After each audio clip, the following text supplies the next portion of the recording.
Hello everyone. आज का topic है बुलीमिया नर्वोसा, जो कि एनोरेक्सिया नर्वोसा की तरह ही है। स्टिल इसमें कुछ ना कुछ डिफरेंस है, क्योंकि एनोरेक्सिया नर्वोसा में जो पेशेंट है वो ऑलरेडी कम डाइट इनटेक करता था, 600 से लेके 1000 कैलोरीज के बीच में। पर इसमें पेशेंट क्या करता है, वो एक साथ बहुत सारा फूड इनटेक कर देता है, बिंज ईटिंग होती है बिल्कुल। फिर उसके बाद फीलिंग ऑफ गिल्ट होती है, जिसकी वजह से वो सारा खाना बाहर निकालने की कोशिश करता है, वॉमिटिंग करता है, लेक्सेटिव्स का यूज़ करता है और डाइटिंग करता है उसके बाद, इतना खाने के बाद, और एनीमास का यूज़ करता है। तो हम बुलिमिया नर्वोसा में ये सारी चीज़ें पढ़ेंगे। तो जैसा कि अभी हमने पढ़ चुका ऑलरेडी कि इसमें पेशेंट बिंज ईटिंग करता है, देन उसको फीलिंग ऑफ गिल्ट आती है, ह्यूमिलेशन फील होता है, डिप्रेस्ड फील होता है कि अब तो वो बहुत वेट गेन कर लेगी, है ना। मोस्टली फीमेल्स में होता है, उनको लगता है अब तो मेरा बहुत वेट गेन हो जाएगा, तो कैसे ना कैसे ये फूड तो बाहर निकालना ही होगा। पर टेस्ट के उससे तो उन्होंने खा लिया इतना सारा, ठीक है। तो फिर वो क्या करेंगी, अपना वेट लॉस करने के लिए सेल्फ इंड्यूस्ड वॉमिटिंग करेंगी, डायूरेटिक्स लेते हैं वो लोग, लेक्सेटिव्स लेते हैं, डाइटिंग करते हैं, फास्टिंग करते हैं, और इन सब चीज़ों का कॉम्बिनेशन में भी ये सब यूज़ कर सकते हैं, एनीमास लेते हैं, ठीक है। तो फिर इन सब चीज़ों से क्या होगा, एक तो इतना खाने की वजह से जो हमारे गैस्ट्रिक वॉल है वो रप्चर हो जाएगी, है ना। और इतना लेक्सेटिव्स का ओवर यूज़ करने की वजह से, अब्यूज़ करने की वजह से हमारी कोलोन हेल्थ पे भी अफेक्ट पड़ेगा। तो हम देखते हैं ईटियोलॉजी क्या होती है बुलिमिया नर्वोसा तो की। इसकी भी कुछ कुछ सेम ही कॉजेज़ हैं एनोरेक्सिया नर्वोसा की तरह, जैसे कि फर्स्ट डिग्री रिलेटिव में बहुत ज़्यादा कॉमन है, और क्रोमोजोम्स भी बहुत ज़्यादा रोल प्ले करते हैं इसमें। और सेरोटोनिन लेवल अगर ऑल्टर हो जाता है तब भी हो सकता है, या फिर सोसाइटी की वजह से, वही सोशल मीडिया के इन्फ्लुएंस में आके, और फैमिली डिस्टर्बेंस की वजह से, अभी फैमिली में बहुत कॉन्फ्लिक्ट होते हैं इस चीज़ पे, सेक्सुअल अब्यूज़ की वजह से भी हो सकता है। माल अडेप्टिव बिहेवियर को उन्होंने लर्न कर लिया है, ये एक माल अडेप्टिव बिहेवियर है ना, ऐसे बिंज ईटिंग करना, देन उसको सेल्फ इंड्यूस्ड वॉमिटिंग से बाहर निकलवाना। तो ये एक माल अडेप्टिव बिहेवियर को उन्होंने लर्न कर लिया, अपने बिहेवियर में उन्होंने फिट कर लिया ऐसे। या फिर कुछ कुछ लोग कंट्रोल करने में स्ट्रगल करते हैं, जैसे अगर वो कंटिन्यूसली खा रहे हैं तो वो खाते जाएंगे, इस चीज़ को कंट्रोल नहीं कर पाते हैं। तो इसमें हमारे पास साइन एंड सिम्टम्स क्या क्या आएंगे। अब देखो, वो बंदा इतनी बार वॉमिटिंग कर रहा है तो क्या होगा, हार्ट बर्न होगा कि नहीं होगा, सोर थ्रोट होगा, हार्ट बर्न होगा। इवन जो उनकी टूथ है उसमें जो हार्डेस्ट हमारी बॉडी की, जो भी हार्डेस्ट क्या होती है, एनामल होती है ना हमारे, हार्डेस्ट सब्सटेंस हमारी पूरी बॉडी में, तो फिर वो तक इसमें उसका इरोजन हो सकता है। डेंटल कैरीज हो सकते हैं, टूथ की स्टेनिंग हो सकती है, डिस्कलरेशन हो सकता है। बैक ऑफ द हैंड में जो हमारे नकल होते हैं वहाँ पे स्कारिंग हो सकती है HCl की वजह से।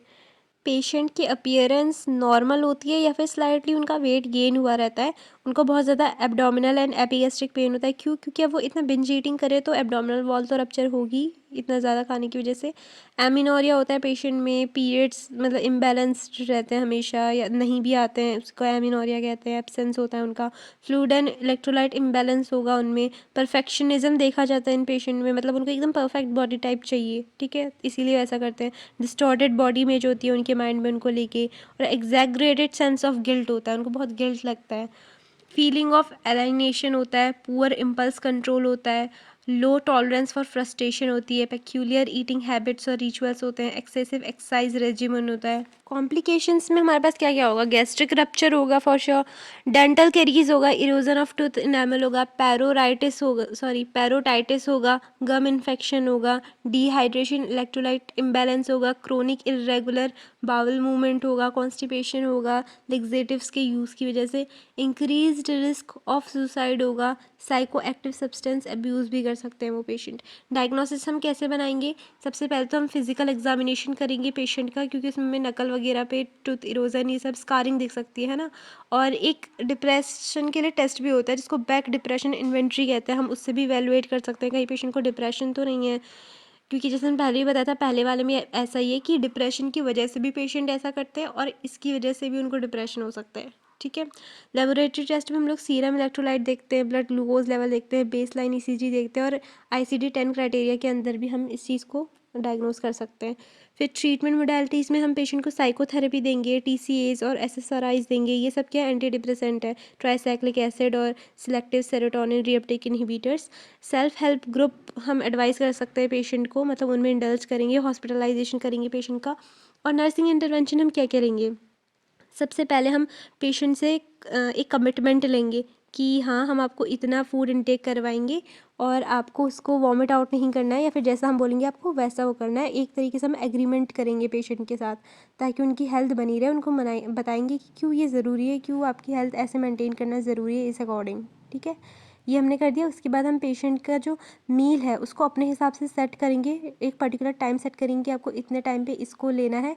उनका एलिमिनेशन पैटर्न देखेंगे हम, और एक जर्नल बनाएंगे कि हाँ, पेशेंट ने इस टाइम पे इतना फूड इंटेक करा, मतलब इंटेक आउटपुट चार्ट हम लोग देखते रहेंगे। देन हम अगेन पेशेंट को ये बोलेंगे कि आप अपनी फीलिंग्स को एक्सप्रेस करें, फीलिंग्स को वेंटिलेट करें। जिस चीज़ से आपको एंग्जाइटी होती है, जिस चीज़ से इनसिक्योरिटी होती है, उसे हमें बताएं। फिर हमें उनको समझाना है कि ये सब मतलब फेक हैं, ये जो भी हम लोगों ने बॉडी के अपने कुछ पर्टिकुलर स्टैंडर्ड्स बना लिए कि हाँ ऐसा होना चाहिए, हमारे लोग ऐसा होना चाहिए, ये सब चीज़ें फेक है, ये ह्यूमंस ने खुद बनाई है, ऐसा कुछ नहीं होता है। और जैसा भी आपका बॉडी टाइप है आप उसमें बहुत अच्छे हैं, बस आपको हेल्दी रहना ज़रूरी है। एकदम अंडर न्यूट्रिशन भी नहीं हो रहा है और ओबीज की कैटेगरी में भी नहीं जाना है। ठीक है, तो उनको हमें हेल्दी बनाना है। और ये चीज़ भी उनके मतलब ब्रेन में हमें फिट कर देनी है कि बॉडी पॉजिटिविटी क्या चीज़ होती है।